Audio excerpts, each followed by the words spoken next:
Madame, Monsieur, bonsoir. Le thème de notre émission ce soir est celui de la spoliation foncière. Depuis décembre 2016, date de la lettre royale adressée au ministre de la Justice et des Libertés de l'époque, Moustapha Al-Mid, les choses semblent bouger. Ainsi, un mécanisme de lutte contre la spoliation foncière a vu le jour.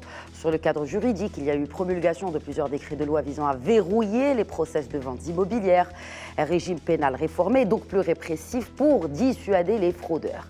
Il y a eu aussi réforme administrative avec la création d'un registre national des procurations, puisque celles-ci sont à l'origine de nombreux cas de spoliation. Résultat des réformes, les autorités judiciaires ont révélé une baisse du nombre de dossiers de spoliation foncière entre 2017 et 2018. Mais voilà, les associations de victimes de spoliation et de détournement d'héritage ne le voient pas de cet œil. L'une d'elles, l'Association de droit et de justice au Maroc, a même lancé en 2018 une pétition où elle propose des mesures complémentaires au dispositif arrêté par la Task Force anti-spoliation. Mesures surtout voter au Parlement. Comment alors mieux lutter contre ce phénomène qui chamboule la vie de ces victimes et entache l'image de tout un pays? Et quand bien même les spoliateurs sont condamnés, les victimes sont-elles pour autant indemnisées? Pour tout savoir sur la spoliation foncière, autour de la table d'éco-débat aujourd'hui, j'ai l'immense plaisir de recevoir le président de l'Ordre national des ingénieurs géomètres topographes, Khalid Yousfi. Bonjour. Bonjour, merci pour l'invitation. Bienvenue à vous sur ce plateau. Merci à vous. Également sur le plateau d'éco-débat, le président du Conseil national de l'Ordre des notaires, Maître Abdelatif Yagou. Bonsoir et bienvenue à vous aussi. Bonjour et merci pour cette invitation. Merci à vous de l'avoir accepté.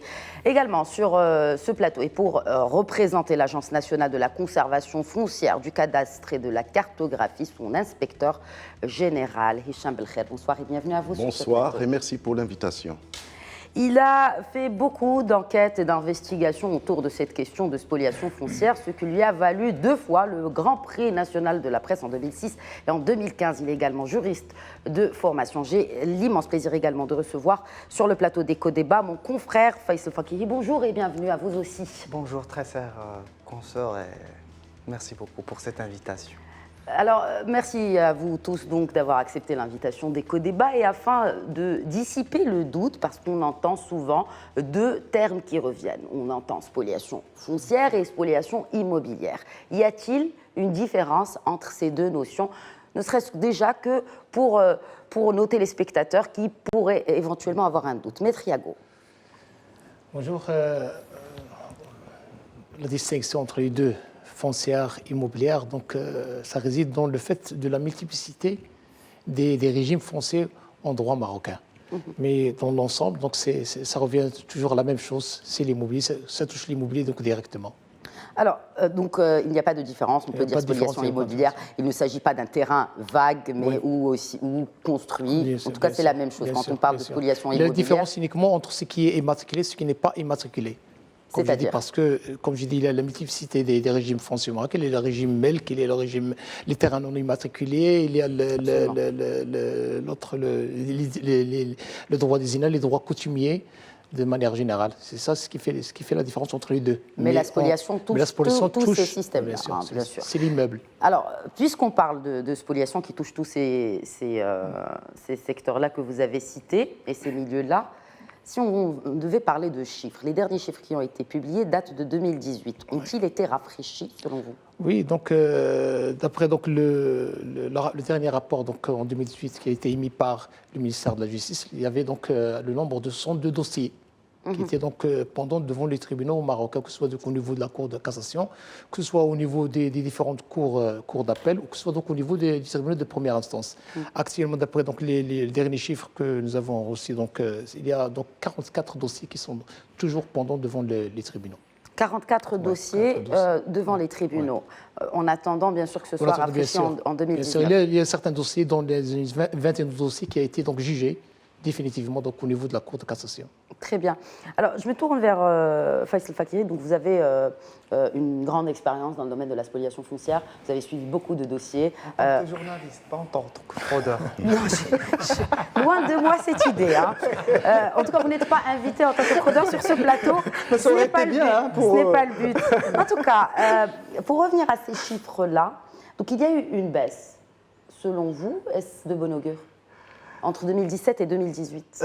Moi, d'abord, j'ai beaucoup de réserves par rapport à ces chiffres. Parce que, à mon avis, elles ne reflètent pas totalement l'ampleur du phénomène sur le plan judiciaire.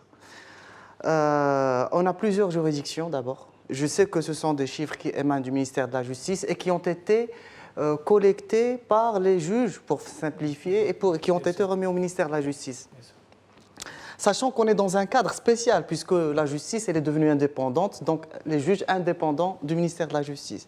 Donc vous voyez, en termes de vérification, de verrouillage... Mais en tout cas, ils sont sur le terrain. Il y a sur le terrain, mais c'est très important.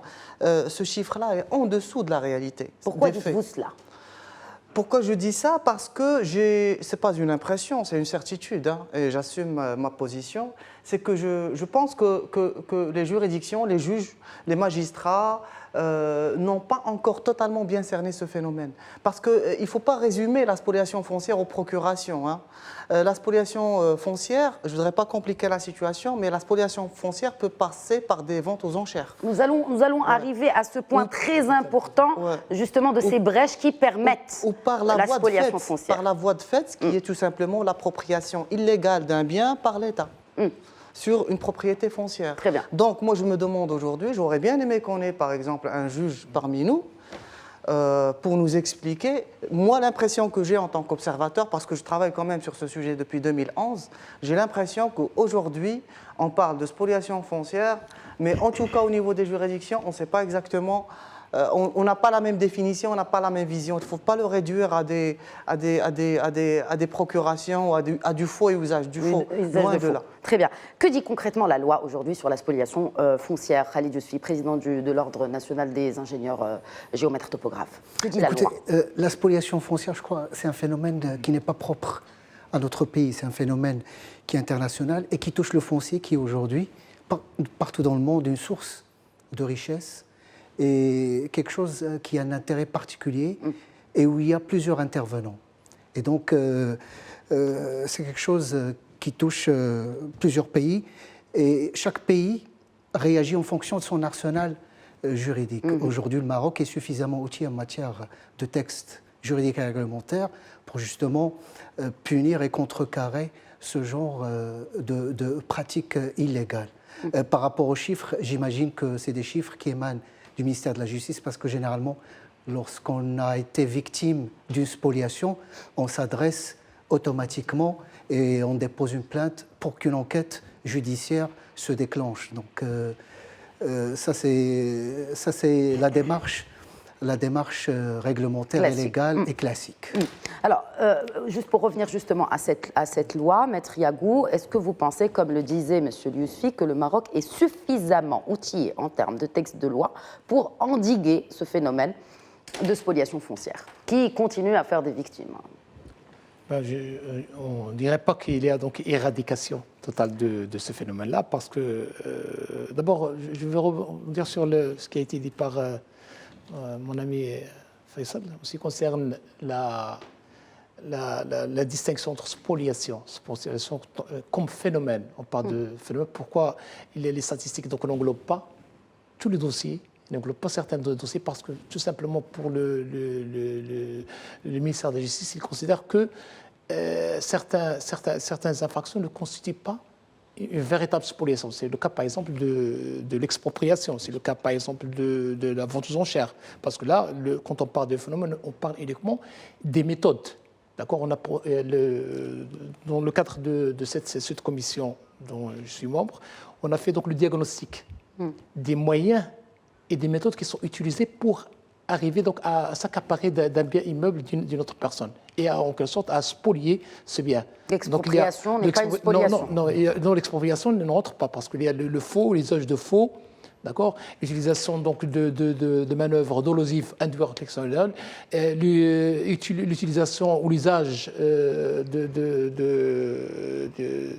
plusieurs moyens, tels que par exemple les procurations, les dossiers spéciaux au niveau de la conservation. Nous reviendrons en détail sur ces manières d'effectuer les actuellement, il y a tout spoliations. un arsenal juridique, Oui. mais l'arsenal juridique, on lui seul donc n'est pas suffisant. C'est-à-dire ? D'accord. Il faut qu'il y ait donc, c'est un problème qui n'est pas limité uniquement à certains secteurs particuliers ou à des professions bien déterminées, mais c'est une affaire d'État, donc où il faut donc conjuguer les efforts de tous les secteurs pour éradiquer totalement ce phénomène. Ce n'est pas uniquement les textes de loi qui vont mettre fin à ce problème. Je vous dis par exemple, ne serait-ce qu'actuellement, il y a encore des cartes nationales qui sont falsifiées. Très bien. Alors, je me tourne vers Hicham Belkher, inspecteur général de l'Agence nationale de conservation foncière, du cadastre et de la cartographie. Vous, en tant qu'agence, aujourd'hui, vous pensez que, déjà, qui est responsable ? Qui entre justement dans ce processus général, quelle que soit la manière utilisée, fausse procuration ou faux usage de faux, qui est responsable ? Tout d'abord, je voudrais rebondir sur ce qui a été dit par notre ami Faisal et Maître Yago et aussi Maître Yousfi sur le terme, parce qu'il est très important de déterminer sur le plan juridique avec exactitude ce que c'est que la spoliation des biens d'autrui. Évidemment, je rejoins Maître Yago sur le fait que la spoliation, c'est la dépossession d'un bien par des moyens frauduleux.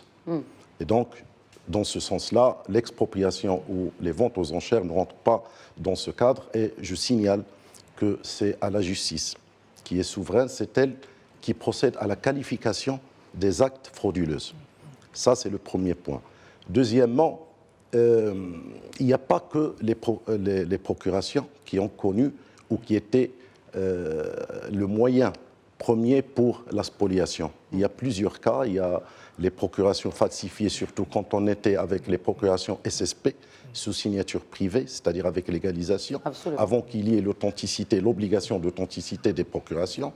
Il y a les filiations, il y a aussi les actes établis, et c'est très important, les actes établis à l'étranger, dans la procédure marocaine à travers le CPC, le Code de procédure civile marocain exige l'exéquatur. Il y a aussi, et ça a été diagnostiqué au niveau de la commission, il s'agit bien évidemment d'une forme de société qui est la société civile immobilière. Pourquoi ? Parce que, bon, on reviendra sur ce sujet, parce qu'elle n'était pas inscrite au registre de commerce et toutes les modifications qui concernaient ces sociétés, il n'y avait pas de publicité. Ni de personne morale. Ni de personne. Maintenant, qui est responsable ? C'est les spoliateurs. Et là, le diagnostic, je vais expliquer. Le diagnostic a démontré qu'il y avait soit une personne physique toute seule, ou bien il y avait un réseau. Le diagnostic a démontré qu'il y avait peut-être, dans certains cas, un réseau qui englobait, si vous voulez, un réseau mafieux. C'est un réseau mafieux, très bien organisé. Bien évidemment, parce que le fait de déposséder quelqu'un de son bien, qu'il soit marocain ou étranger, à ma foi, je sais l'impact psychologique négatif, l'impact financier, l'image de marque d'un système qui, depuis 1913, plus d'un siècle, a réussi à sauvegarder et à assurer la sécurité foncière. Parce que devant, moi je veux reprendre le nombre qui ont été avancés par Maître Yago. Si on a des dossiers où il y a spoliation, j'imagine qu'il y a des centaines de dossiers où, grâce à la mobilisation des partenaires, grâce à la mobilisation de femmes et d'hommes appartenant à la SFCC, ont été déjoués. Des cas de spoliation qui ont été déjoués grâce au contrôle rigoureux et aux principes fondamentaux que présente la législation foncière. Très bien, mais quand vous dites ça, est-ce qu'aujourd'hui, au sein de l'agence, on peut faire la différence entre un document qui est frauduleux et pas ? Est-ce qu'on a les moyens, dans l'agence ? Puis nous reviendrons à ces réseaux. Nous reviendrons à ce qu'on appelle les mesures réglementaires qui ont été installées par la SFCC. On peut y revenir. Mais pour répondre à votre question, il faut revenir aux attributions dévolues par le législateur aux conservateurs, qui sont de l'ordre de 4 ou 5 attributions. C'est vrai, il est vrai que le conservateur, à travers les dispositions du DAI du 12 août 13, telles que modifiées par la loi 1407, impose aux conservateurs, d'après l'article 72 et suivant, de vérifier les documents qui sont déposés pour être inscrits sur les registres fonciers, de vérifier le fond et la forme de ces actes. Mais que veut-on dire par forme et fond? La forme, c'est que, par exemple, prenons un acte notarié, il doit répondre aux exigences de la loi qui régit la profession des notaires, c'est-à-dire les éléments constitutifs, les signatures en bas de page du notaire, il faut qu'ils soient datés, enregistrés. Qu'est-ce qu'on entend par le fond, vérifier, ou bien vérification des actes par le fond? C'est qu'il y ait des éléments constitutifs d'abord de l'acte et que la transaction immobilière ou l'opération immobilière ne soit pas contraire à ce qui est contenu dans les registres fonciers. Jamais, je dis bien jamais, le législateur n'a octroyé aux conservateurs les attributions de vérifier le faux et l'usage de faux. Ce n'est pas de son ressort. Le conservateur, il n'est ni juge d'instruction, il n'est ni expert dans les écritures. Ce n'est pas son rôle. Voilà. Peut-être une réaction, Faisal Faki, par rapport à cette question justement de ces réseaux qui se sont... Aujourd'hui, on ne parle pas de personne, d'une seule personne, mais d'un vrai réseau, comme l'a si bien décrit M. Belkher. Selon vous, et d'après toutes les investigations que vous avez menées, comment sont organisés ces réseaux? Il faut d'abord, moi j'ai l'impression qu'on a encore du mal à reconnaître les faits. La situation est que sur l'ensemble des dossiers qu'on a pu traiter, et même sur ceux sur lesquels on n'a pas communiqué, parce que je reçois personnellement en moyenne entre 2 et 3 affaires, je dis bien en moyenne entre 2 et 3 affaires par mois. Vous m'avez posé la question tout à l'heure, pourquoi je conteste ce chiffre? Voilà le premier élément. Le deuxième élément, lorsque vous avez parlé de la loi, c'est la loi pénale. Lorsque vous faites un diagnostic, une analyse d'un certain nombre d'échantillons d'affaires, vous constatez qu'il y a la constitution de bandes criminelles, le faux usage de faux, et vous avez aussi l'abus de confiance. Ces éléments-là, ce sont les éléments qui nous permettent d'appréhender sur le plan pénal la spoliation foncière. Voilà pourquoi Et puis, il y a au cœur, bien évidemment, un bien immobilier. Vous avez des gens qui ont été volés et vous avez des voleurs. Sur le plan, maintenant, de la qualification, quand je dis que la vente judiciaire ou la voie de fait, c'est-à-dire lorsque l'État s'approprie illégalement un bien, ça, je ne sors pas de ça de nulle part. Vous avez un rapport de l'agence judiciaire du Royaume, le dernier 2018, où elle parle justement du fait que l'État parfois ne respecte pas les procédures pour une raison d'urgence, et je cite, vous avez le rapport du médiateur en 2014, lorsqu'il dit que l'État a plusieurs reprises mis la main sur un bien foncier privé sans aucun justificatif légal, vous avez la Cour des comptes qui a fait aussi une évaluation, une étude extraordinaire. Mais quand de vous dites 2015. l'État, vous parlez des communautés, Ça peut être un ministère, ça peut être une commune. des collectivités territoriales, Exactement. pas du ministère. Ça peut être une administration, Très ça bien. peut être un office, ça peut être un établissement public, mais généralement, c'est les ministères. Généralement, en principe, on va dire que c'est les ministères puisqu'ils ont des démembrements qui peuvent être des délégations, qui peuvent être un office, qui peut être une entreprise publique ou un... Oui, mais est-ce que ces cas-là restent minoritaires quand même? Non, c'est de particulier à particulier généralement, ou justement, Parce que- il se retrouve plus d'affaires de spoliation foncière. Je voudrais juste Faisal. terminer mon raisonnement. Oui, bien sûr. Tout à l'heure, monsieur l'inspecteur général de la conservation foncière a bien voulu nous dire qu'il y a un problème avec la société civile immobilière. C'est un véhicule pour les spoliateurs. Vous n'allez pas me dire que ça ne pourrait pas permettre justement de diagnostiquer aussi les actes frauduleux. Vous voyez, c'est-à-dire que cette histoire de spoliation foncière, comme j'ai l'habitude de dire, c'est une énorme chance pour le Maroc. Pourquoi? Parce que ça nous a permis de nous démontrer à quel point le système est un château de cartes en fait. Et nous a démontré les défaillances qui existent sur le plan administratif, sur le plan judiciaire, sur le plan réglementaire. Et tout ça, c'est une chance, c'est une opportunité si on veut vraiment faire de réelles réformes et qui soient... Moi, je parle pas Mais des les réformes ont déjà été entamées. mais je ne parle pas des réformes de 2 ans ou de 4 ans, mais des réformes sur le long terme. C'est-à-dire, on est là avec un code qui date de 2013 quand même, qui a bien qui a rendu service quand même à ce pays-là. Mais juste une petite dernière précision, si vous le permettez.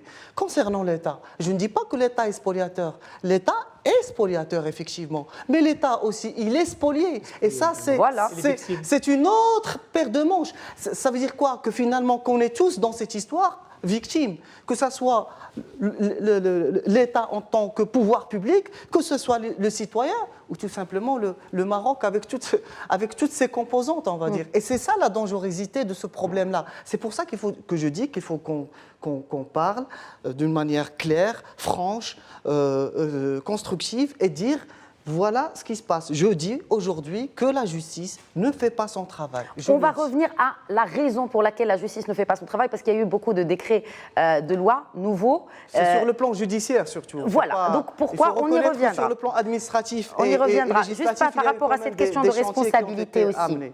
Quel est le rôle, Khalid Yousfi, de l'ingénieur géomètre topographe? Après, nous reviendrons bien sûr au rôle primordial du notaire, mais à peut-être définir ou à éviter à ce qu'il y ait fraude dans une transaction immobilière. Je voudrais, avant d'entamer la réponse sur ce point, juste préciser, lorsqu'on définit que l'État est spoliateur, généralement l'État il construit un projet. Et donc généralement le projet, il y a un processus pour construire ce projet. Avant, il y a des études, et il y a des études qui sont élaborées sur du foncier. Et donc, on travaille sur un foncier, et il y a une sorte de publicité. Donc, si certaines administrations ne respectent pas la procédure d'expropriation, automatiquement, les tribunaux administratifs sont là pour corriger, pour rectifier et pour donner aux propriétaires du terrain, lorsqu'ils le prouvent, toutes les garanties. Mais s'il n'est pas titré. Même s'il n'est pas titré. Même s'il n'est pas titré.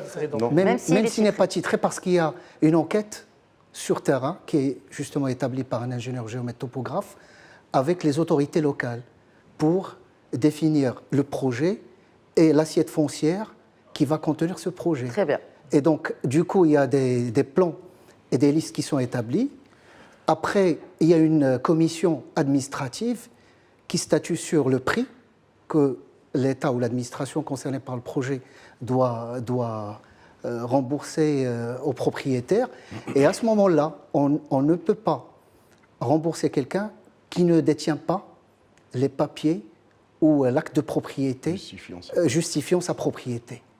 L'argent, il est mis de côté à la caisse de dépôt et de gestion en attendant que le présumé propriétaire délivre les papiers qui justifient sa propriété. Ça, lorsque l'État agit dans un projet. Alors généralement, comme a été précisé tout à l'heure, il y a deux types de statuts. Il y a les terrains non immatriculés et les terrains immatriculés. Absolument. Pour les terrains immatriculés, généralement, l'ingénieur géomètre topographe doit faire toutes les investigations auprès des services de la conservation foncière et du cadastre pour avoir une identité sur le terrain, sortir sur le terrain qui est localisé, avoir un acte des propriétaires. Et donc, toutes ces investigations permettent de définir exactement la consistance et les propriétés du terrain. Pour les terrains non immatriculés, généralement, les gens demandent un plan de délimitation pour avoir un acte de propriété afin de procéder à son immatriculation. L'ingénieur géomètre topographe, il est tenu, par obligation de la loi et de l'exercice de sa profession, de faire toutes les investigations, notamment auprès des autorités locales et auprès des riverains, pour justement avoir toutes les informations qui concernent le terrain et son propriétaire. Bien sûr, tout ça, il rentre dans le cadre d'un contrat.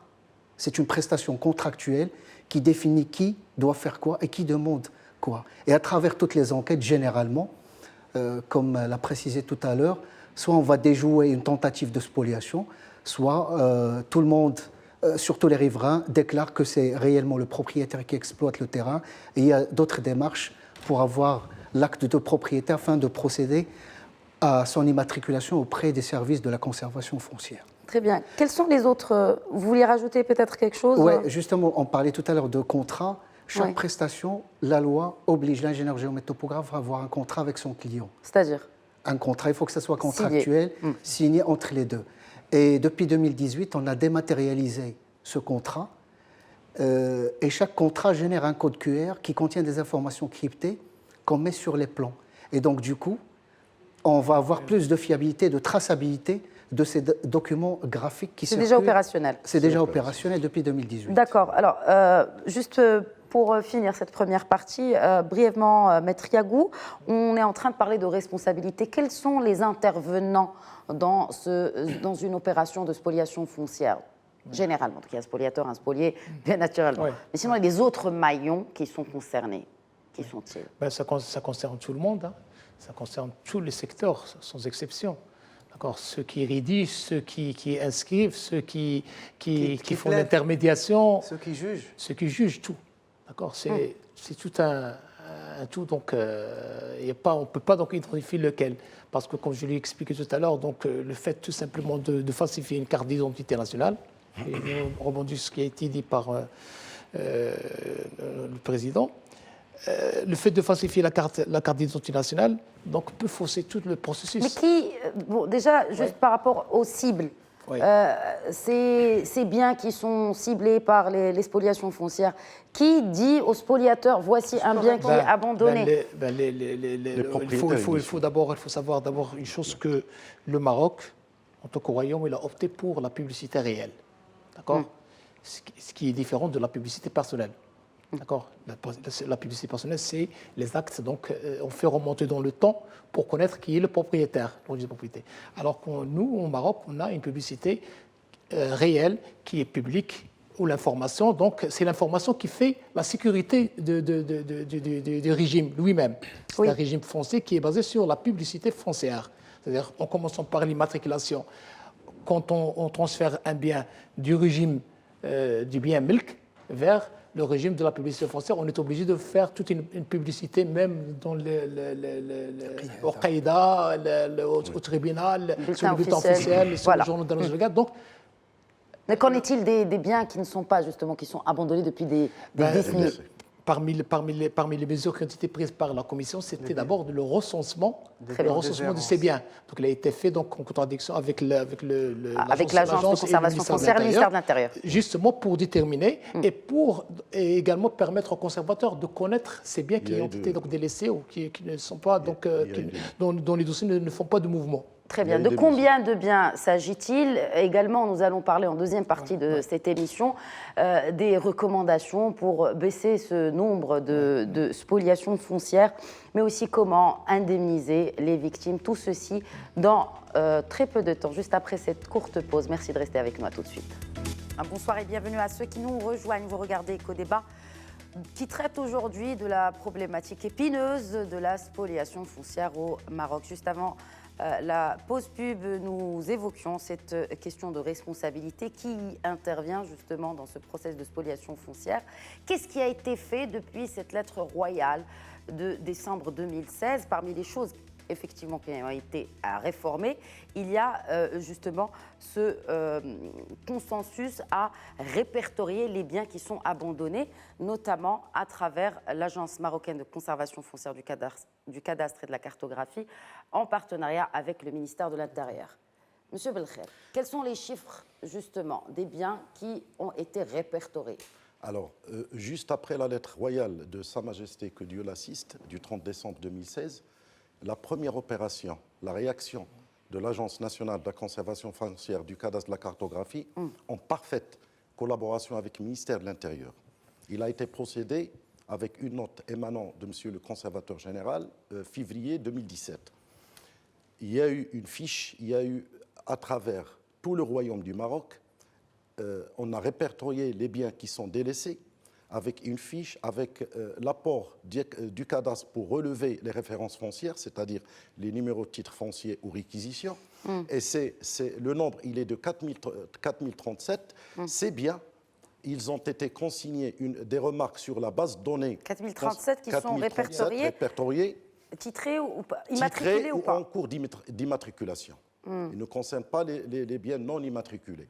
Donc ces biens, ils ont été, les directives étaient à ce que pour statuer sur des demandes concernant ces biens délaissés, il fallait de la vigilance. Donc il fallait vérifier les documents, il fallait prendre attache avec tous les départements concernés pour voir éventuellement est-ce qu'il s'agit du propriétaire qui est absent ou bien les héritiers. Donc, et en même temps, au cœur même de cette politique et mesures prises par l'ANCFCC, qui est la digitalisation et les services et produits électroniques, donc il y a eu, on a intégré dans nos bases de données une remarque concernant ces biens. Le but, bien évidemment, c'est de contrecarrer tout acte frauduleux à l'encontre de ces biens.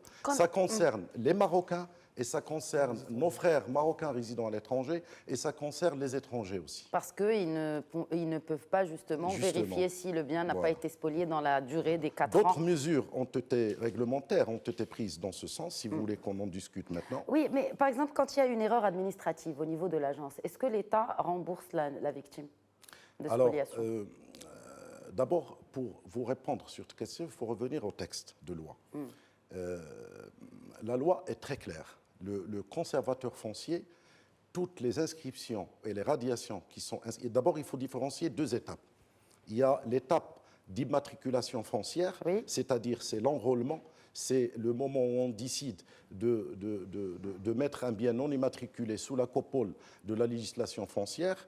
Et je rappelle que la législation foncière, il date de 1913, mais il a été modifié par la loi 1407 en 2011. Donc il y a la première étape qui est l'enrôlement avec toute une procédure de publicité au niveau du bulletin officiel, une procédure de publicité sur le terrain. Et mais il arrive qu'il y ait erreur. Non, il y a 2 choses. Oui, les erreurs, pour la première partie, on peut recevoir des oppositions. La première partie, c'est-à-dire la procédure d'immatriculation.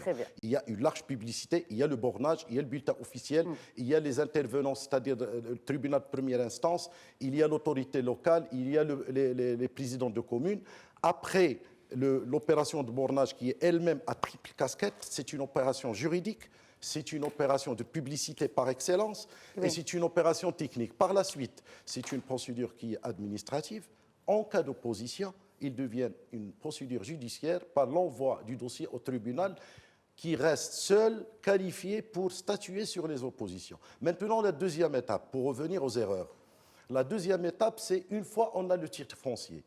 Et je rappelle qu'un titre foncier immatriculé est un titre définitif et inattaquable. Oui, mais s'il y a 2 titres fonciers pour la même propriété, ce sont des cas qui existent. Je vais vous répondre. Pour la première partie, généralement, on ne se retrouve pas dans ces cas similaires parce qu'il y a le bornage et le lever et tout cela. En cas de dol, le législateur prévoit qu'en cas de dol, avec ces éléments, parce que le dol, il suppose un élément matériel et un élément moral. L'élément matériel, c'est les manœuvres dolosives et l'élément moral, c'est l'intention d'induire l'autre personne en erreur. On peut passer à l'indemnisation en cas de dol. Maintenant, pour les erreurs, c'est la deuxième partie, c'est-à-dire une fois on a le titre foncier, soit issu d'immatriculation, soit issu de morcellement ou de lotissement ou de copropriété, lorsque le conservateur constate qu'il y a une erreur sur le titre foncier, le législateur lui permet, à travers l'article 29, de corriger cette erreur et de la notifier aux parties, c'est-à-dire aux propriétaires inscrits, sous peine de recours. Sinon, si le conservateur refuse cette rectification, on passe directement au recours contre sa décision au niveau du tribunal compétent, et c'est le juge, c'est-à-dire à travers un jugement définitif ayant acquis la force de la chose jugée, qu'on peut rectifier cette inscription. Très bien. Une réaction, peut-être, Faisal Fakiri, sur ce qui a été dit. Parce que quand même, je tiens pour qu'on se situe bien dans cette histoire, j'ai envie de dire, qui est responsable? C'était votre question. C'est l'appareil administratif et judiciaire. Vous me dites, c'est qui l'appareil administratif et judiciaire? Je vous dis que c'est des fonctionnaires. Exemple, vous avez un mandat ou un contrat sous seing privé qui est un faux. Puisqu'on a utilisé le nom d'une personne qui n'existe pas, on doit le légaliser. Donc vous allez où? Vous allez à la Muqata'a. De qui relève le Muqata'a? Du ministère de l'Intérieur. Et moi j'appelle vivement ici les autorités à ce qu'on en finisse avec cette histoire de légalisation. Ce n'est plus le cas. Oui, mais à part l'histoire de la légalisation, vous avez posé une question sur comment on arrive à repérer. Ben, le repérage, il est des abatteurs. Vous avez des gens qui peut être un gardien de voiture et qui va être approché d'une manière tout à fait anodine. Ce n'est pas un agent. Non. Mais en revanche, l'information, elle se vend. C'est-à-dire que dans les administrations, vous avez des gens qui vont vous dire « j'ai besoin de telle information », mais on va être très gentil avec ce monsieur qui va nous donner cette information. autre chose, quand on me parle de est-ce que l'État, elle paye? Bien sûr qu'elle paye. Elle a payé elle a été condamnée à payer 4 milliards de dirhams en 2018. Que ce soit en matière de foncière, en matière de décision arbitraire vis-à-vis d'un fonctionnaire. Mais grosso modo, toujours selon l'agence judiciaire du Royaume, qui, je rappelle, est le défendeur attitré de l'État, c'est l'avocat de l'État, c'est elle qui nous dit ça, c'est pas moi. Très bien. Et l'agence judiciaire du Royaume, elle nous dit que souvent l'État, elle est payé et que le juge administratif, justement, il est devenu de plus en plus, je dirais pas sévère, mais de plus en plus regardant sur ça. Il n'accepte plus qu'on touche au droit de la propriété des gens. Autre chose, et ça, par rapport toujours à ces chiffres, on est à 13 milliards de dirhams entre 2010 et 2018, c'est énorme. Moi, je plains l'État en tant que contribuable parce que finalement, c'est nous qui payons cet argent de notre poche puisque nous sommes contribuables.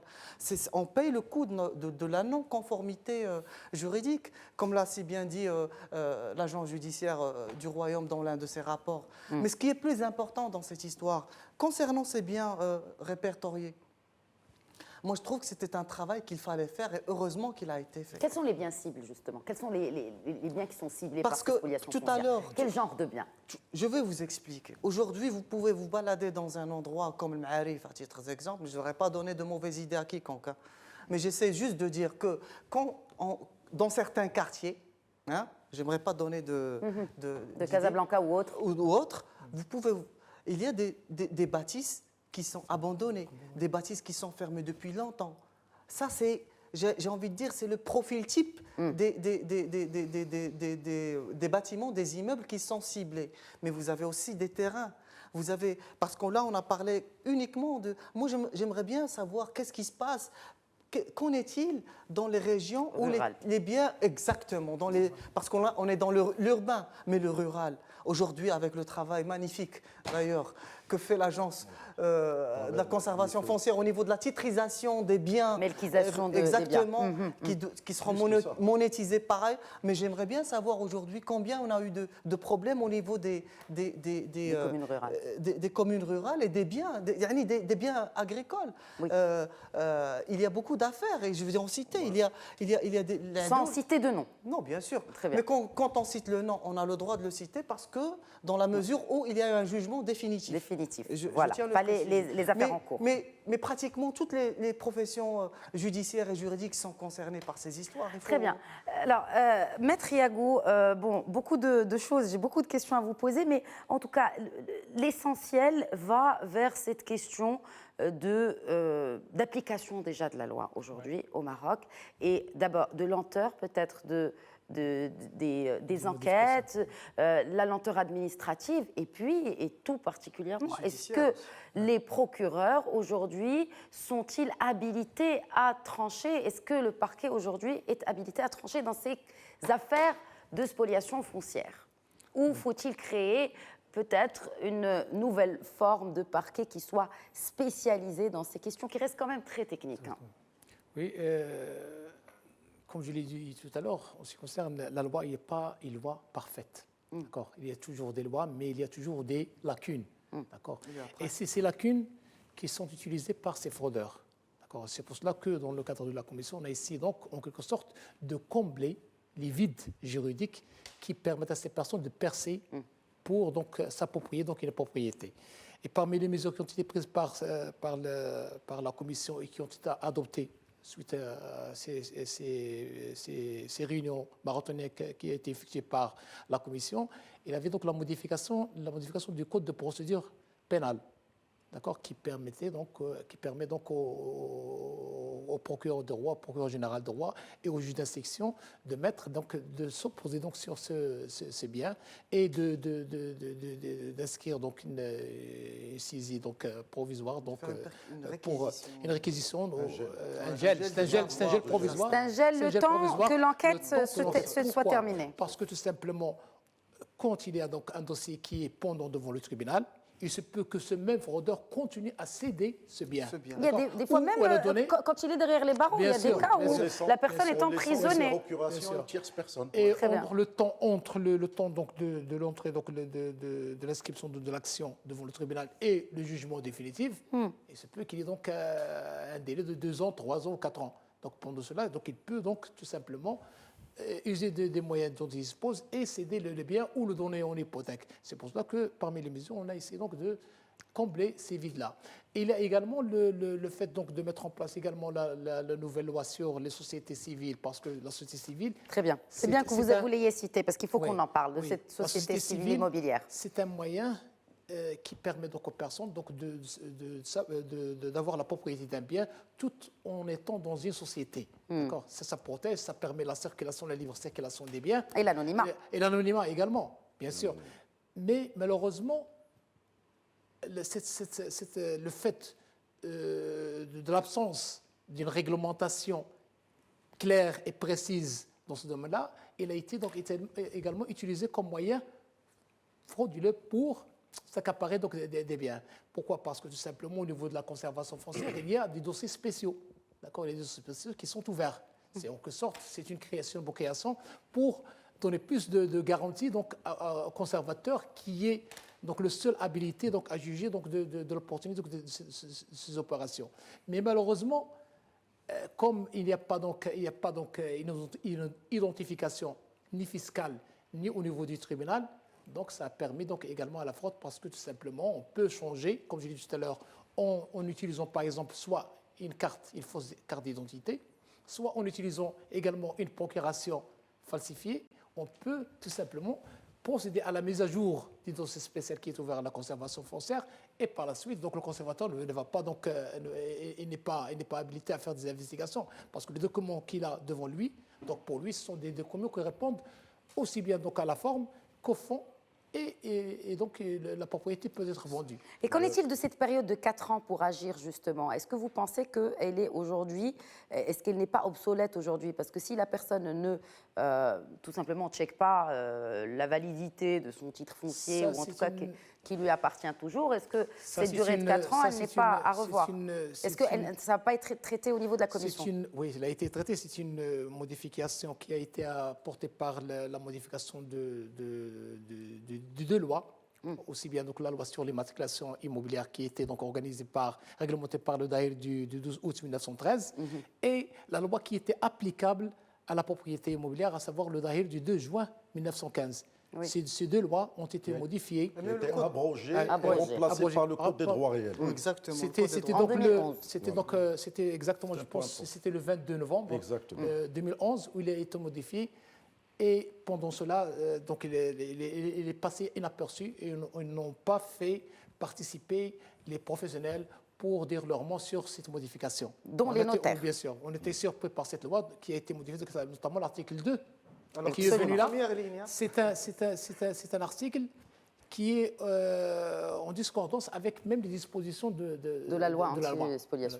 D'accord. Parce que il y a, comme je l'ai dit au départ, le régime foncier dans sa globalité, il est basé sur la publicité foncière, d'accord, sur la publicité réelle, et il est également basé sur ce qu'on appelle les inscriptions, la force proprement des inscriptions. D'accord. Il y a l'article 66 qui est resté, donc qui traite toujours que toutes les transactions ou toutes les conventions qui passent entre les parties, ils n'ont pas de valeur juridique tant qu'ils ne sont pas inscrits sur le livre foncier. Alors que l'article 2, il a limité donc cette intervention dans un laps de temps de 4 ans. Il a fait beaucoup. Donc, Mais par rapport juste à ma question de juges spécialisés, avons-nous des juges spécialisés qui puissent trancher dans ces affaires de spoliation foncière au Maroc? Non. Mais nous avons des chambres. Nous avons des chambres qui sont spécialisées. Nous n'avons pas des magistrats qui sont spécialisés, mais nous avons des chambres foncières. Des magistrats spécialisés et qui peuvent aussi légiférer dans des cas d'expropriation, les autres cas que vous avez cités tout à l'heure. Est-ce que je peux répondre à cette question? Oui, et puis question? je vous donne. Tout d'abord, pour mieux éclaircir les choses, Brièvement, parce qu'il nous reste 5 minutes. C'est qu'après les recommandations émises par la commission instituée, présidée par le ministre de la Justice, il y a eu 4 amendements qui concernent 4 lois. Actuellement, avec la loi 69-16, on ne parle plus de procuration SSP. La procuration doit être authentique. Il y a la loi 31-18 qui a apporté des amendements concernant les sociétés civiles immobilières avec l'obligation d'inscription dans un registre au niveau du greffier de tribunal de première instance. Il y a le registre électronique national. Il y a aussi la loi 32-18 concernant la procédure à suivre pour geler les biens qui ont fait des plaintes jusqu'à l'achèvement de la procédure judiciaire. Il y a la loi 33-18 qui est importante aussi, qui concerne l'unification des sanctions de tous ceux qui sont en rapport, même les rédacteurs, au même titre que les spoliateurs allant de 10 ans à 20 ans. À 20 ans et jusqu'à 200 000 dirhams d'amende. Jusqu'à 200 000 dirhams. Mais il faudrait reprendre une chose qui est importante, comme m'a dit notre cher maître Yagou, c'est que l'ASFCC, quand vous avez parlé des 4 ans compte tenu d'amendement, est-ce qu'il faut avoir un amendement pour l'article 2 ou pas, l'ASFCC, il y a eu une prise de plusieurs mesures pour sécuriser le foncier, notamment à travers les services digitales. Un service de muhafadati. Ça marche ? Ça marche très bien. C'est un service. Non, attention, il faut pour dissiper toute ambiguïté. D'abord, c'est un service gratuit. Deuxièmement, c'est un service. Toute la gestion électronique des services de la conservation foncière repose sur un socle, c'est un décret qui détermine la gestion électronique. Donc il y a un socle juridique, l'inscription est gratuite, est obligatoire. Chaque acte. Mais est-ce que les gens sont au courant qu'il y a ces muhafadati ? Je vais vous expliquer. C'est que le professionnel, puisqu'on parle maintenant d'actes authentiques, les notaires, les adouls et les avocats agréés à la Cour de cassation, une fois ils rédigent les actes, obligatoirement, ils demandent les numéros de téléphone et le mail, l'adresse mail. Une fois, ce service qui est gratuit permet aux propriétaires, à chaque fois qu'il y a une modification sur leur titre, ils sont avisés sur le champ. Et c'est un service gratuit. À côté de cela, je voudrais signaler une chose aussi, c'est que la seule manière qu'on mesure pour contrecarrer la spoliation, c'est la dématérialisation. Actuellement, avec les IGT, il y a 0 papier. Tous les dossiers sont déposés sur une plateforme. Il y a la commande des certificats. Vous pouvez commander votre certificat. Très bien. On fait réagir l'IGT parce que vraiment là, il nous reste 2 minutes. Les recommandations et justement pour venir à bout, les solutions. Parlons solutions pour clôturer ce débat. Solution, il faut que tout le monde, tous les acteurs qui travaillent dans le foncier soient mobilisés, soient sensibilisés et doivent mettre en place, chaque professionnel, des process, des procédures internes justement pour pousser les différents collègues à être plus vigilants. D'autre part, je lance un appel aux citoyens de s'adresser à des professionnels, notamment quand on parle d'ingénieur géomètre topographe, c'est un professionnel qui est inscrit au tableau de l'ordre. Par exemple, au niveau de notre profession, nous avons instauré la plateforme du contrat dématérialisé, des normes techniques très rigoureuses que l'ingénieur géomètre topographe est tenu d'appliquer pour justement ne pas tomber dans ces cas de spoliation. Tout à l'heure, on a parlé de magistrats. Les affaires qui sont déférées devant les tribunaux et qui concernent les litiges sur les limites de propriété foncière sont souvent soumises à des expertises judiciaires. Et ils font appel à des ingénieurs géomètres topographes. Et on travaille en étroite collaboration avec des magistrats qui maîtrisent le volet juridique et qui maîtrisent au fil du temps. Mais qui font appel à des ingénieurs. Tout à fait. C'est une obligation dans les expertises judiciaires pour justement définir les aspects techniques qui vont permettre aux magistrats de prendre la bonne décision et bien évidemment sur la base des documents qui sont fournis par les deux parties. Donc voilà globalement. Bien sûr, pour la profession, on est engagé dans le processus de digitalisation qui est lancé par la conservation foncière et ça marche depuis 2017 Et aujourd'hui, on est pratiquement à zéro papier dans les différents échanges électroniques. Ça limite aussi les fraudes. Le contact et le contact. Très bien. Juste pour terminer, il y a cette question d'héritage dans la spoliation foncière. Pour finir, Oui, Faisal Fakih. comme on disait tout à l'heure, la spoliation, elle prend plusieurs formes, notamment avec la captation d'héritage. On peut être des enfants de mamans différentes. Et il y a une famille qui va spolier l'héritage de l'autre famille qui est née de la seconde Quelle femme. solution? Enfin, les solutions, moi je voudrais dire la solution pour moi, franchement, c'est au niveau de la justice que ça va. Il fallait se demander aussi sur le nombre d'années que tient un procès. Ça peut aller jusqu'à 10 ans. Vous avez des affaires, l'affaire Kimia par exemple, où il a récupéré sa villa et en même temps il a des problèmes avec la banque. Vous avez des gens qui continuent à se battre avec le fisc, ainsi de suite. Mais l'essentiel, c'est sur le plan réglementaire et administratif, on l'a vu avec la conservation foncière. Il y a eu un travail intéressant qui a été fait, notamment au niveau de la digitalisation. Mais après, la vraie guerre, si j'ose dire, c'est dans les tribunaux. De bonne guerre. Un dernier mot, Maître Yagon. Oui, merci. Je pense que beaucoup de choses ont été faites donc, pendant ces années, ces dernières années. Depuis notamment la lettre royale de décembre 2016. Mais encore il y a beaucoup de choses à faire. Il faut donc plusieurs lois qui doivent être également réalisées. Il faut revoir le système juridique dans sa globalité pour qu'il y ait donc une vision unifiée du système pour qu'il n'y ait pas de contradiction et boucher toutes les lacunes. Il faut également généraliser l'authenticité des actes, puisque c'est un moyen de sécurité, et la conservation elle est là pour en témoigner. Il faut également donc, encourager la dématérialisation. L'Ordre national des notaires a déjà entamé donc, la dématérialisation depuis donc, 2015. Actuellement, nous disposons également d'une plateforme qui nous permet donc, la télédéclaration avec la DGI et nous permet également d'inscrire les actes en ligne avec la conservation foncière. Et on est sur le point donc, de mettre en place également l'acte électronique. Notarié. Exactement. Merci beaucoup, Maître Abdelatif Yagour, Khalid Yousfi, Hicham Belkher et bien sûr mon frère Faisal Fakih, en tout cas d'avoir apporté vos éclairages respectifs à cette question qui fait encore des victimes, cette question de spoliation foncière. Merci à tous de votre fidélité. Très bonne suite des programmes sur notre antenne. Je vous donne rendez-vous la semaine prochaine pour un nouveau numéro d'Éco-Débat.